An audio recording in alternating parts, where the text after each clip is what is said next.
सोए नहीं क्या तुम? बस तुम्हें सोते हुए देखना चाहता था। आखिर ये दोनों अलग अलग क्यों सो रहे हैं? माफ कीजिएगा, मैं आज सुबह ही सुबह आपके घर आ गई। यह हालत तो बनती है ना फिर हमारी। सबकी हिफाजत के लिए जरूरी है कि हमारे दरमियान कोई राज नहीं रहना चाहिए। सबी साहबा, अगर कोई खतरा है तो मुझे बताइए ताकि मैं पहले से एहतियात कर सकूं। क्या अभी डॉक्टर के पास आना है? डॉक्टर के पास जाने में टाइम है। बिलाखिर अब्दू का बयान मिल गया है बेटा। अब्दू ने कहा वो उस दिन अकेला था, लेकिन रिवा ने वहाँ 2 अफराद को देखा था। मैं जानती हूँ कि तुम कुछ छुपा रही हो। कल मैंने तुम्हारी बातें सुन ली थी। अब मुझे चलना चाहिए। अच्छी खबर का वेट करूंगा।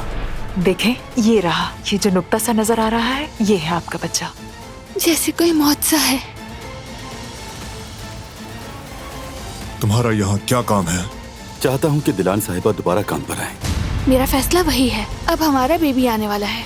यानी एक और काराबे मैदान में आ रहा है। मुबारक हो।